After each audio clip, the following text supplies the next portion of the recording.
வணக்கம் centum app viewers நேயர்களே, நான் உங்கள் கபிலன். நம்ம வீடியோ வடிவில் சமச்சீர் புத்தகம்னு சொல்லிட்டு ஒரு சீரீஸ் போயிட்டுருக்கு. அதில் இன்னைக்கு 6ஆம் பருவத்தில் இருக்கிற குடிமையியல் சிவிக்ஸ்ன்னு சொல்லுவாங்க இல்லைங்களா, அதில் பன்முகத்தன்மை டைவர்சிட்டின்னு சப்ஜெக்ட்டு ரொம்ப இன்ட்ரெஸ்டிங்கான சப்ஜெக்ட்டு. ஏன் அதை ரொம்ப இன்ட்ரெஸ்டிங்னு சொல்கிறேன்னா, நம்ம சமூகத்தை பற்றி இதில் பார்க்க போகிறோம். சமூகம்னா என்ன அப்படின்னா, ஃபஸ்ட்டு குடும்பம், பல குடும்பம் சேர்ந்து ஒரு கிராமம், பல கிராமம் சேர்ந்து ஒரு நகரம், பல நகரங்கள் சேர்ந்து ஒரு கார்ப்பரேஷனு, அதை சேர்ந்து ஒரு மாநிலம், மாநிலத்திலேருந்து பல மாநிலங்கள் சேர்ந்து ஒரு நாடு. அப்படின்னு தான் இந்தியாவோட சமூக அமைப்பு இருக்குது. இந்த 29 மாநிலம், 8 யூனியன் டெரிட்டரிஸ், ஓகேங்களா. இதில் ஒன்றும் டிஃப்ரெண்ட் டைப்ஸ் ஆஃப் நடனம் இருக்குது, நாட்டுப்புற இலக்கியம் இருக்குது, மொழிகள் டிஃப்ரெண்ட்ஸான மொழிகள் இருக்குது. அது அட் த சேம் டைம் மதங்கள், நிறைய மதங்கள் இருக்குது நம்ம இந்தியாவில். இவ்வளோ மதங்கள் இருந்தும் இவ்வளோ மொழிகள் இருந்தும் வேற்றுமையில் ஒற்றுமையாக நம்ம எப்படி வாழ்கிறோம், இதெல்லாம் நம்மள கட்டுக்குள்ளே வைக்கிறது எது அப்படின்னு பார்த்தீங்கன்னா, கான்ஸ்டியூஷன், சட்ட புத்தகம், அப்புறம் அரசியல் அமைப்பு, அந்த தான் கான்ஸ்டியூஷன் சொல்லுவோம். அதுவும் இல்லாமல் நம்மளோட வாழ்க்கை முறை, நம்மளை எத்தனை பேர்லாம் ஆண்டிருக்காங்க அப்படின்னா, எந்த ஒரு சுச்சுவேஷன்லையும் நம்ம இந்துக்களாக பிறந்து இந்துக்களாக இருந்தோம்.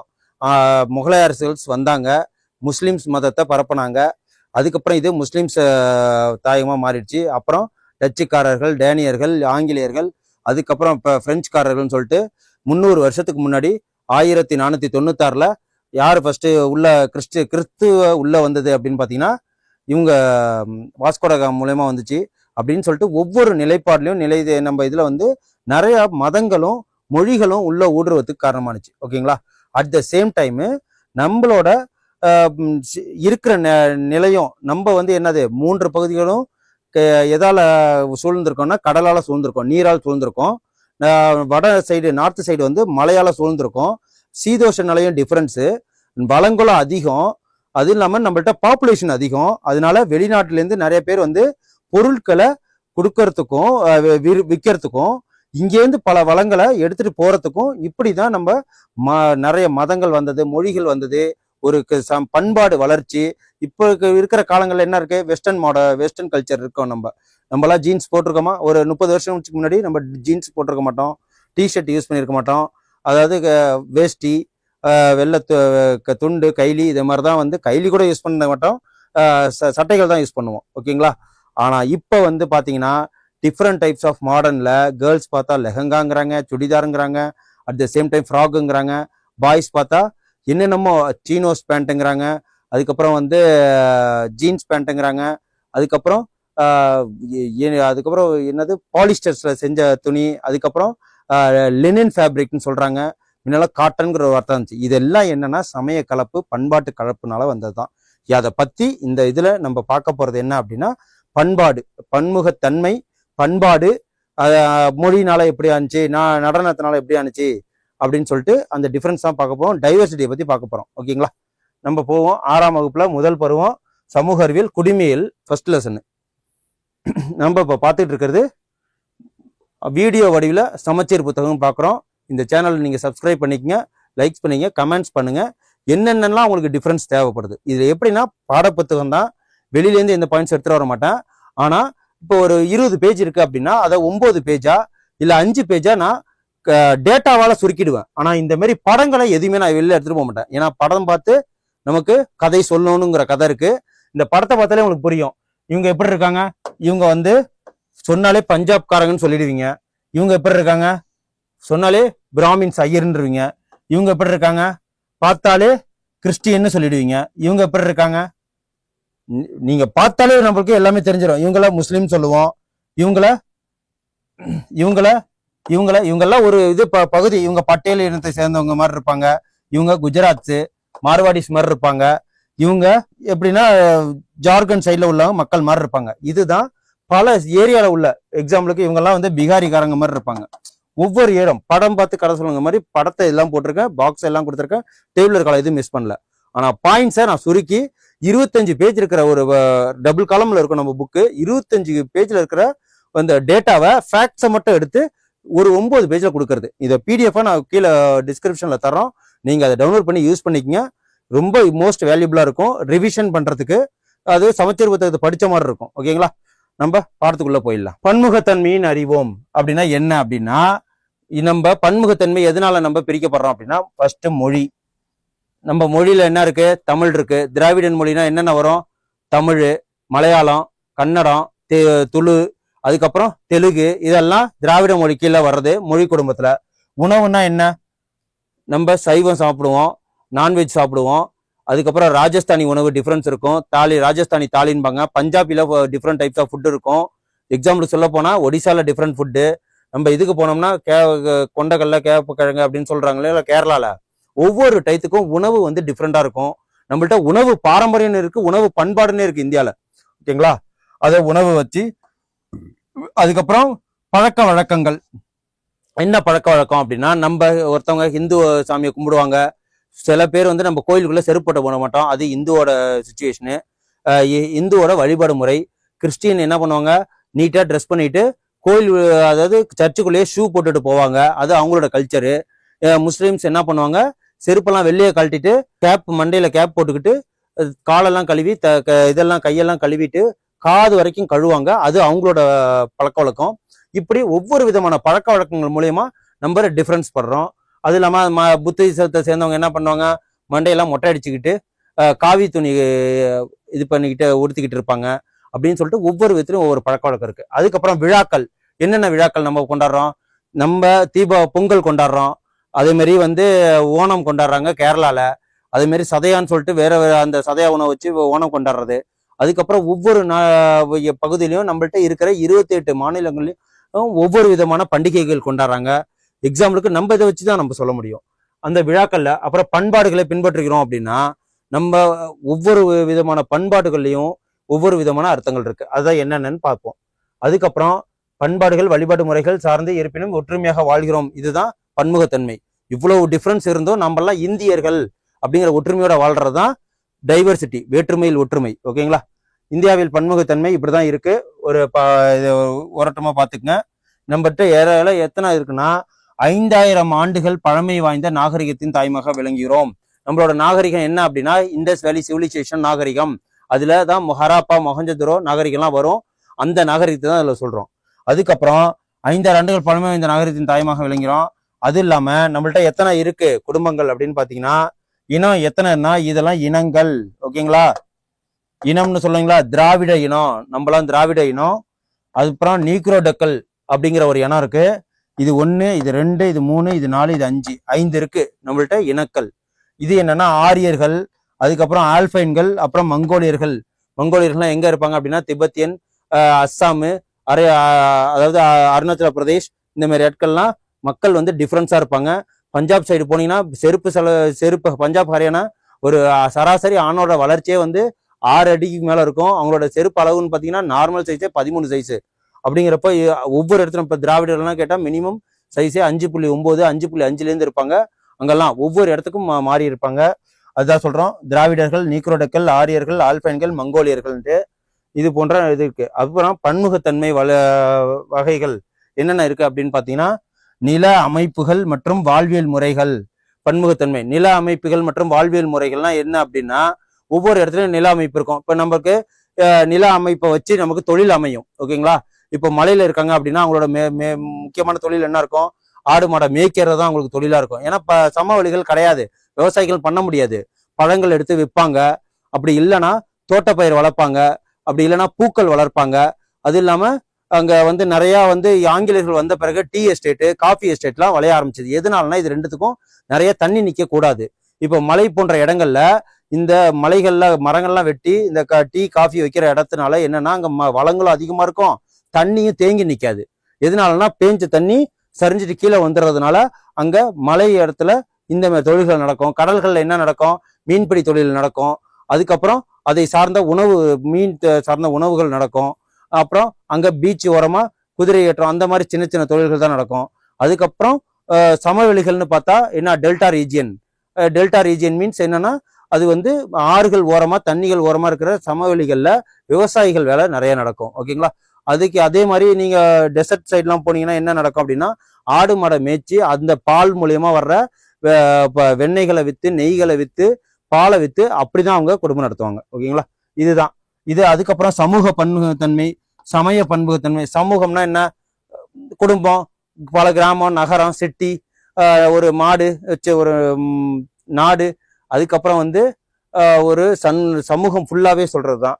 அதுக்கப்புறம் சமய பன்முகத்தன்மைனா நம்ம என்னென்ன மதத்தை சேர்ந்தோம், இந்து, கிறிஸ்டினு, முஸ்லீமு, புத்த மதம், சீன மதம் அப்படின்னு சொல்லிட்டு ஏகப்பட்ட மதம் இருக்குங்களா, ஜெயினிசம், அப்போ அந்த மாதிரி ஜொராஸ்ட்ரியனிசம், அந்த மதத்தை வச்சு சமய பன்முகத்தன்மை. அப்புறம் மொழிசார் பன்முகத்தன்மைனா மொழியை வச்சு பிரிக்கிறது, இதுதான். அதுக்கப்புறம் நில அமைப்புகள் மற்றும் வாழ்வியல் முறைகளில் பன்முகத்தன்மை. நில அமைப்பு சொன்ன இல்லைங்களா, என்னென்ன அப்படின்னா பள்ளத்தாக்கு, இதுதான் வேலி, இது மலைகள், இது சமவெளிகள், இது தீவு, பாலைவனம், கடற்கரை. இதுதான் நிலத்தினால நம்ம வேறுபட்டு இருக்கிறோம். இது என்ன இருக்குன்னா கண்டம் எனப்படுவது மலைகள், பீடபூமிகள், சமவெளிகள், ஆறுகள், கடல்கள், பள்ளத்தாக்கு. இது எல்லாமே இருந்தா கண்டங்கள் சொல்றோம். இது எல்லாமே எங்க இருக்கு? இந்தியாவில இருக்கு. அதனால இந்தியாவை 3 பகுதி, Indian Ocean, Bay of Bengal, Arabian சீன்னு சொல்லிட்டு வந்து கவர் பண்ணிருக்கு. டெக்கான் பிளாட்டிவ் இருக்கு. அதுக்கப்புறம் வந்து என்னன்னா இந்த சாத்பூரா ரேஞ்சு, இந்த சாத்பூரா ரேஞ்ச் இருக்கு, ரிவர்ஸ் இருக்கு, கங்கா ரிவர் இருக்கு, சமவெளியும் இருக்கு.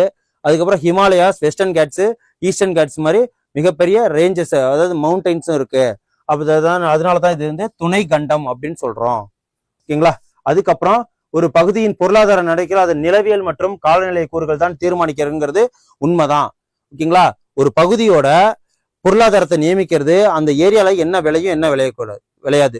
எக்ஸாம் கடற்கரைனா மீன் விளையும், சமவெளினா அரிசி, மற்ற தானியங்கள் விளையும், மலைகள்னா பழங்கள் இருக்கும், டீ, காஃபி இது மாதிரி தான் கிடக்கும் அப்படின்னு சொல்லலாம். அந்த மாதிரி அதை வச்சுதான். அதே மாதிரி இந்த இதை வச்சு காலநிலையை வச்சுதான். ஓகேங்களா?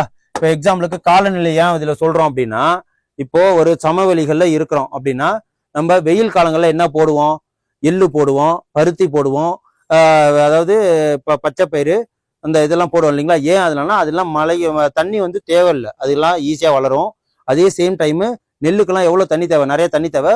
மழை பெய்யுற காலங்களில் சம்பா, குருவை அப்படின்னு சொல்லிட்டு நம்ம சாகுபடி பண்ணோம் இல்லைங்களா. இது இந்த காலநிலைக்கு ஏற்றப்படதான் விவசாயமும் பண்ணுவோம், தொழிலும் பண்ணுவோம். அதே வரத வச்சுதான் சொல்றோம். அதுக்கப்புறம் அதே மாதிரி காலநிலை வச்சு என்னென்ன பண்ணுவாங்க? தீபாவளி காலங்களில் வெடியெல்லாம் வந்து சேல்ஸ் பண்ணுவாங்க. பொங்கல் டயத்துல கரும்பு, இந்த வாழைப்பழம், அதுக்கப்புறம் நிறைய காய்கறிகள், அதெல்லாம் என்ன குளிர் உண்டான நாட்கள். அதே மாதிரி ஒவ்வொரு இதுவும் நீங்க எக்ஸாம்பிளுக்கு எது சொன்னா, மழை காலங்கள்ல என்ன ஹாட்டா குடிக்கிறதுக்கு டீ, அந்த சம்சா, அது மாதிரி இது பண்ணுவோம். ஆனா வந்து வெயில் காலங்களில் அதிகமா எதை சாப்பிட விரும்புவோம்னா நம்ம ஐஸ்கிரீம் சாப்பிட விரும்புவோம் இல்லைங்களா. அதை சார்ந்துதான் தொழில் நிறைய நடக்கும், அதுதான் சொல்றோம். அதுக்கப்புறம் மலைப்பகுதிகளில், கடலோர பகுதியில மீன்பிடி தொழில் நடக்குது, மலைப்பகுதிகளில் மேய்த்தல் தொழில், காப்பி தேயிலை தொழில், தோட்டப்பயிர் தொழிலாக நடைபெறுது, சமவெளிகள்ல வேளாண்மை தொழிலாக நடைபெறுது. உணவு, உடை, தொழில் மற்றும் வாழ்க்கை தரம் போன்றவற்றை அப்பகுதியின் இயற்கை நிலம் மற்றும் காலநிலை பெரிதும் சார்ந்துள்ளன. ஓகேங்களா? அதுக்கப்புறம் மேகாலயாவில் மழை அதிகமா பெய்யுற இடம் இந்தியாவில் எதுனா மவுண்ட் சிண்ட்ரோம், அதிக மழை பொழியும் பகுதி. ராஜஸ்தான்ல ஜெய்சல்மார்ங்கிற குறைவான மழை பொழியும் பகுதி இருக்கு. இது நமக்கு ஃபேக்ட்ஸ். அதுக்கப்புறம் சமூக பன்முகத்தன்மை சார்ந்து வாழ்தல் என்று சகவாழ்வு. சமூக பன்முகத்தன்மை அப்படின்னா சோசியல் டைவர்சிட்டி. ஓகேங்களா? இது சோசியல் டைவர்சிட்டி. சோசியல் டைவர்சிட்டி என்ன? சமுதாயம் என்பது விவசாயிகள், தொழிலாளர்கள், கைவினைஞர்கள், பெற்றோர்கள், ஆசிரியர்கள், மாணாக்கர்கள், இவங்க எல்லாத்தையும் சேர்த்ததான் சோசியல் பன்முகத்தன்மை. ஓகேங்களா? வேற ஒன்றும் கிடையாது. பலரையும் உள்ளடக்கியதான் சோசியல் பன்முகத்தன்மை. இவங்க எல்லாம் எதுக்குள்ள வராங்க அப்படின்னா சமூகத்தின் கீழ வராங்க. ஒரு சமூகம் இருக்கு அப்படின்னா என்ன இருப்பாங்க? இப்போ எக்ஸாம்பிளுக்கு ஒரு ஆஃபீஸ் இருக்கு அப்படின்னா யார் யாரெல்லாம் வருவாங்க? லாஜிஸ்டிக்கை மேனேஜ் பண்றாங்க, ஹெச்ஆர் மேனேஜ் பண்றாங்க, அதுக்கப்புறம் வந்து ப்ராஜெக்ட் மேனேஜர் இருப்பாங்க, அதுக்கப்புறம் சீனியர் எக்ஸிக்யூட்டிவ் ஆஃபீஸர் இருப்பாங்க, அப்புறம் சிஎஃப்ஓ இருப்பாங்க, அப்புறம் ஓனர்ஸ் இருப்பாங்க. இது எல்லாம் சேர்ந்ததான் ஒரு கம்பெனி. அந்த கம்பெனிக்குள்ளதான் அந்த சமூகம், இது கம்பெனியோட சோசியல். அதே மாதிரிதான் ஒவ்வொரு இடமும் ஒவ்வொரு இது இருக்கும். இப்ப நமக்கு வந்து விவசாயிகள், தொழிலாளர்கள், கைவினைஞர்கள், பெற்றோர்கள், ஆசிரியர்கள், மாணாக்கர்கள், அதே மாதிரி நம்ம வீட்டுல இல்லையா என்ன பேர குழந்தைகள், அதுக்கப்புறம் வந்து அப்பா, அதுக்கப்புறம் தாத்தா, அதே இதுல பாட்டி, அம்மான்னு சொல்லிட்டு அந்த இதுல வரலாம், அதெல்லாம் ஒரு குடும்ப சமூகம். அதுக்கப்புறம் நகரத்துல வருவோம், அந்த மாதிரி சமூகம் தான் சொல்றோம். அதுக்கப்புறம் குடும்பம் மற்றும் சமூகம். ஒரு சமூகத்தின் அடிப்படை அழகு குடும்பம். என்ன அப்படின்னா குடும்பம் 2 வகைப்படும். ஒன்னு கூட்டு குடும்பம், தனி குடும்பம். இது 1+1 = 1 or 2 இருப்பாங்க. என்னன்னா ஒரு அம்மா, ஒரு அப்பா, அவங்களுக்கு ஒரு குழந்தை இல்ல 2 குழந்தை இருந்ததுன்னா அது தனி குடும்பம். ஓகேங்களா? அதுக்கப்புறம் கூட்டு குடும்பம் என்னன்னா இவங்க எப்படின்னா தாத்தா பிளஸ் பாட்டி, அதுலேருந்து வர்றது பையன் பிளஸ் அவங்க பொண்ணு பிளஸ் இவங்களுக்கும் ஏகப்பட்ட பையன்கள் இருக்கலாம். அதே மாதிரி 4-5 பேர், அதாவது பெரியப்பா, அப்பா, சித்தப்பா, தாத்தா, பாட்டி அப்படின்னு சொல்லிட்டு எல்லாரும் சேர்ந்து அவங்க பையக்க மக்கள்லாம் சேர்ந்து ஒரே இடத்துல வாழ்றது கூட்டு குடும்பம்பாங்க. ஓகேங்களா? இப்போ குடும்பம் பிளஸ் கிராமம். இப்போ எக்ஸாம்பிளுக்கு ஒரு சமூகங்கிறது என்ன அப்படின்னா ஒரு குடும்பம், ஓகே, ஒரு குடும்பம் பிளஸ் பல குடும்பம் சேர்ந்து ஒரு கிராமமா மாறுது. ஒரு கிராமம் பிளஸ் பல கிராமமா சேர்ந்து ஒரு நகரமா மாறுது. ஒரு நகரம் பிளஸ் பல நகரமா சேர்ந்து ஒரு நாடா மாறுது. அததான் சமூகம்னு சொல்றோம். ஓகேங்களா? பண்பாட்டு நடைமுறைகள் அல்லது வாழ்வியல் அமைப்புகள் வேறுபட்டு இருப்பினும் எல்லாமே பண்பாடு, வாழ்வியல் முறைகள், சாப்பிட்ற சாப்பாடுல இருந்து, உடுத்துற உடையில இருந்து, பழகுற பேச்சுல இருந்து எல்லாமே வேறுபட்டு இருந்தாலும் இந்தியா ஒருமைப்பட்டு இந்திய நாட்டு மக்கள் ஒரே சிட்டிசன்ஷிப்பா இருக்கும். வாழ்வியல் அமைப்பு வேறுபட்டு இருப்பினும் அடிப்படையில் ஒருவரை ஒருவர் சார்ந்து ஒன்றாக இணைந்து வாழ்வது சமூகங்கிறோம். அதுக்கப்புறம் மத பன்முகத்தன்மை அப்படின்னா இந்தியா ஒரு மதச்சார்பற்ற நாடு. ஆமா, இந்தியா ஒரு மதச்சார்பற்ற நாடு தான். என்னன்னா நம்மள்ட்ட இந்து இருக்கு, முஸ்லிம்ஸ் இருக்கும், கிறிஸ்டின்ஸ் இருக்கும், ஜொராஸ்டியன்ஸ் இருக்கும், ஜெயினிசம் இருக்கும், புத்த மதம் இருக்கு. அப்படிங்கிறப்போ நம்ம மதச்சார்பற்ற நாடு. எந்த ஒரு மதத்தையும் அரசு மதமாக அங்கீகரிக்கவில்லை. கான்ஸ்டியூஷன் படி மதத்தையும் பின்பற்றலாம். எந்த மதத்தை வேணாலும் யாரும் வேணாலும் பின்பற்றப்படலாம். தெரியுங்களா? இந்துவா வந்துட்டு முஸ்லீமா மாறலாம், முஸ்லீமா வந்துட்டு இந்துவா மாறலாம், கிறிஸ்டின் வந்துட்டு இதுல மாறலாம். அது இந்தியாவில் இருக்கிற ஒரு அரசு அமைப்பு. ஓகேங்களா? அடிப்படை உரிமை. அதுக்கப்புறம் பல மதங்கள் தாயகமாகவும் பல மதங்களின் புகலிடமாகவும் விளங்குகிறது இந்தியா. நம்மளோட தாயகமான மதம் எது அப்படின்னா புத்திசம் நம்ம தாயகம் தான், இது நம்ம தாயகம் தான், இது இந்து. அதுக்கப்புறம் புகலிடம்னு சொல்லிட்டு வெளியிலேருந்து வந்த மதம் முஸ்லீம்ஸு, முகல்ஸ் மூலயமா வந்தது, டர்க்கிஸ் மூலயமா வந்தது. அதுக்கப்புறம் கிறிஸ்டியன் வெளியிலேருந்து வந்தது தான். இதெல்லாம் தான் எக்ஸாம்பிளுக்கு சொல்லலாம். மதங்கள்னு வச்சா நம்ம இந்தியாவில் எத்தனை மதம் இருக்கு அப்படின்னு பார்த்தீங்கன்னா 7 மதம் இருக்கு. இந்து மதம், இஸ்லாமிய மதம், கிறிஸ்தவ மதம், சீக்கிய மதம், புத்த மதம், சமண மதம், ஜொராஸ்டியன் மதம். இது அனைத்தும் சேர்த்து 7 மதம் இருக்கு. அப்புறம் இந்திய விழாக்கள் அப்படின்னு பார்த்தீங்கன்னா பொங்கல், தீபாவளி, ஹோலி, விஜயதசமி, ஆயுத பூஜை, நவராத்திரி, துர்கா பூஜை, தசரா, விநாயகர் சதுர்த்தி, பிகு, கும்பமேளா, ஓணம், மிலாடு நபி, ரம்ஜான், கிறிஸ்துமஸ், புத்த பூர்ணிமா, மகா ஜெயந்தி, குருநானக் ஜெயந்தி மற்றும் ரக்ஷாபந்தன். ஓகேங்களா? இது எல்லாமே சேர்ந்து நம்ம இந்து விழாக்களா எல்லாரும் சேர்ந்து கொண்டாடுறோம். இந்தியா ஒரு உயர்ந்த பாரம்பரிய கலாச்சார நாடு என்பதை இதுல இருந்து நம்ம தெரிஞ்சுக்கிறோம். இத்தனை பண்டிகைகள் இருக்கு, இத்தனை மதங்கள் இருக்கு. ஓகேங்களா? மொழி சார் பன்முகத்தன்மை அப்படின்னா நம்மளுக்கு தமிழ் எப்ப கிளாசிக்கல் லாங்குவேஜா வந்திருக்குன்னா 2004. திராவிட மொழி தான் தொன்மையான மொழி தான் தமிழ். அதை வச்சே சொல்றேன். அதுக்கப்புறம் இந்தியாவில எத்தனை மொழி இருக்கு? பேசப்படும் முதல் 5 மொழிகள் 2011 கணக்கின்படி நம்ம புக்ல இருக்கு. இது என்ன அப்படின்னா ஹிந்தி தான் ஃபர்ஸ்ட் 43.61%, வங்காளம் 2 8.30%, தெலுங்கு 6.93%. நிறைய பேர் என்ன பண்ணுவான், தெலுங்குன்னு போட்டிருப்போம் எக்ஸாம்ல, தப்பு. தெரியுங்களா? வங்காளம் தான் 2வது அதிகமா பேசுற மொழி 8.30%. அதுக்கப்புறம் மராத்தி 7.1, தமிழ் 5.89%. ஆனா முதல்ல இந்தியன் கிளாசிக்கல் லாங்குவேஜா இடம்பெற்றது எதுனா தமிழ் தான். 2004 இது கிளாசிக்கல் லாங்குவேஜா வந்துச்சு தமிழ். ஓகேங்களா? கிளாசிக்கல் லாங்குவேஜ் செம்மொழின்னு சொல்லுவாங்க. செம்மொழி அந்தஸ்து பெற்றது. ஓகேங்களா? அதுக்கப்புறம் மொழி குடும்பம்னு வந்துருவோம். இதெல்லாம் மொழி குடும்பம். என்ன மொழி குடும்பம்? இந்தோ ஆரியன் மொழி குடும்பம். திராவிடங்கிறது நம்ம தனி மொழி குடும்பம். இந்த திராவிடனுக்குள்ள என்னென்ன வரும்? தமிழ், மலையாளம், கன்னடம், துளு, தெலுங்கு, இதெல்லாம் திராவிட மொழிக்குள்ள வருவோம். அப்புறம் ஆஸ்ட்ரோ ஆஸ்ட்ரிக், சீனா, திபெத்தியன். ஓகேங்களா? அதுக்கப்புறம் தமிழ் மொழியானது பல மொழியான திராவிட மொழி ஆகும். அதுக்கப்புறம் நம்ம இந்தியன் கான்ஸ்டியூஷன் படி எதுல இருக்கு அப்படின்னு பாத்தீங்கன்னா நம்ம இந்தியன் கான்ஸ்டியூஷன் அரசியலமைப்பு படி 22 லாங்குவேஜ் அங்கீகரிச்சிருக்காங்க. ஓகேங்களா?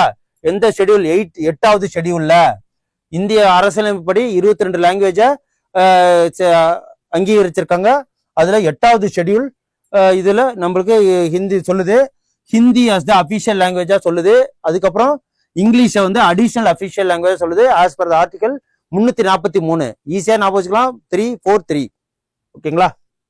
ஆங்கிலம் ஒரு முக்கிய மொழி அப்படின்னு சொல்லிட்டு நம்ம பாக்குறோம். அப்புறம் எழுச்சி பெற்ற பள்ளிகள், கல்லூரிகளில் பயிற்று மொழியாகவும் அலுவலக மொழியாகவும் இருக்கு. எதனால இருக்குன்னா எப்படி நம்மளுக்கு ஆங்கிலம் வந்துச்சு?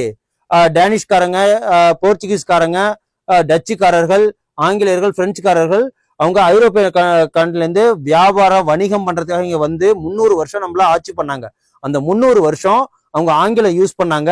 அந்த ஆங்கிலத்தை யூஸ் பண்ணதுனால இங்க இருக்கிற இளைஞர்களுக்கு பள்ளி ஆரம்பிச்சு கல்லூரி ஆரம்பிச்சு படித்த இளைஞர்களை உருவாக்குனாங்க. அவங்க இது பண்ணும்போது அலுவலக மொழியா அப்போ ஆணிச்சு நீங்க சொல்லலாம். இந்திய நேஷனல் காங்கிரஸ்ல கூட இருக்கிற எல்லாருமே படித்த மேதாவிகள், அவங்க எல்லாருமே இங்கிலீஷ்ல தான் உரையாடுவாங்கன்னு சொல்லிட்டு, அதே மாதிரிதான் இப்ப பள்ளிகள்ல ஆபீஸ்ல எல்லாமே இங்கிலீஷ் ரொம்ப மேண்டட்டரி ஆயிட்டு, அதுதான் இதுல சொல்றோம். ஆங்கிலம் ஒரு முக்கிய மொழியா பிற்காலத்துல ஆணுச்சு. ஓகேங்களா? இது காரணம் ஆங்கிலேயர்கள் வருகையினால. அதுக்கப்புறம் இந்திய அரசியலமைப்பு சட்டத்தின் 8வது அட்டவணையில் 22 மொழிகள் அலுவலக மொழிகளாக இருக்குது. அப்புறம் 2004ஆம் ஆண்டு இந்திய அரசால் முதல் செம்மொழியாக தமிழ் மொழி அறிவிக்கப்பட்டது. தற்போது 6 மொழிகள் செம்மொழிகளாக அறிவிக்கப்பட்டிருக்கு. ஓகேங்களா? சமஸ்கிருதம் 2005, கன்னடம் மற்றும் தெலுங்கு 2008, அதுக்கப்புறம் மலையாளம் 2013, ஒரியா 2016ஆம் ஆண்டு செம்மொழிகளாக இருக்கு. ஓகேங்களா? இது ரொம்ப இம்பார்ட்டன்ட். இதை பார்த்து வச்சுக்கோங்க. நமக்கு கேட்கலாம், பாடத்துல கொஸ்டின்ஸ் கேட்கலாம். பண்பாட்டு பன்முகத்தன்மை என்ன அப்படின்னா, பில்டிங்கை வச்சு கூட நம்மளோட பண்பாடை சொல்லலாம். இது என்ன, இது தஞ்சாவூர் கோயில், இது வந்து வேளாங்கண்ணி சர்ச்சு, இது தாஜ்மஹால், இது சாஞ்சி ஸ்தூபா புத்திசத்தை குறிக்குது, இது கந்தரிய மகாதேவ கோயில், இது அதுக்கப்புறம் கொனார்க் சூரியனார் கோயில், அப்புறம் தில்வாரா சமண கோயில். இவ்வளவு கோயில்கள் வந்து பில்டிங்ஸை வச்சுமே நம்ம பன்முகத்தன்மையை பார்க்க முடியும். பண்பாடு என்பது மக்களின் ஒரு மொழி, உடை, உணவு முறை, மதம், சமூக பழக்க வழக்கங்கள், இசை, கலை மற்றும் கட்டிடக்கலை. இவ்வளவு இதை வச்சு நம்ம பண்பாடுனா என்ன, கல்ச்சர்னு சொல்லுவாங்க இல்லைங்களா? ஒரு கல்ச்சரை பத்தி சொல்லலாம். ஓகே. கலை மற்றும் கட்டிடக்கலை என்பது ஒவ்வொரு சமுதாயத்தின் ஒருங்கிணைந்த அங்கம். கலை மற்றும் கட்டிடக்கலை. கலைனா என்ன? ஆர்ட்ஸ், இசை வந்துடும், நடனம் வந்துடும், நாட்டுப்புற இலக்கியங்கள் வந்துடும், எல்லாமே வந்து கலையில வந்துடும். கட்டிடக்கலையில நம்ம வந்து என்ன, டிராவிடியன் ஸ்டைலு, புத்த ஸ்டைலு, ஜெயினிசம் ஸ்டைலு அப்படின்னு சொல்லிட்டு ஒவ்வொரு கோயில்கள் எல்லாம் டிஃப்ரெண்ட்ஸா இருக்கு இல்லைங்களா? இப்போ முகல்ஸ் எல்லாம் வந்து டோம் ஸ்ட்ரக்சர்ல கட்டுவாங்க, அது ஒரு ஸ்ட்ரக்சர் ஆஃப் கோயில். அதே மாதிரிதான் இந்திய தொல்லியல் துறை இதுவரை கண்டுபிடித்த கல்வெட்டு சான்றுகளில் 60% தமிழ்நாட்டில் இருந்து கண்டுபிடிக்கப்பட்டவை. ஓகேங்களா? அவற்றில் பெரும்பாலான தமிழ் மொழியிலே எழுதப்பட்டுள்ளன, தொல்லியல்ல சொல்றாங்க. அதுக்கப்புறம் இசைங்கிறது பார்த்தா என்னென்ன இசை மூலயமா நம்ம பண்பாட்டை இது பண்ணலாம்னு சொல்லலாம் இல்லைங்களா? எத்தனை இசை இருக்குன்னா 6 இசை இருக்கு. இசை வடிவில் இந்துஸ்தானி இசை, கர்நாடக இசை, தமிழ் செவ்வியல் இசை, நாட்டுப்புற இசை, லாவணி இசை, கஜல் இசை. இத்தனை இசைகளும் நம்ம இசை வழியாக நம்ம எல்லாமே இது பண்றோம். ஓகேங்களா? அதுக்கப்புறம் நடனம்னு எடுத்துக்கிட்டீங்கன்னா இவ்வளவு நடனம் இருக்கு.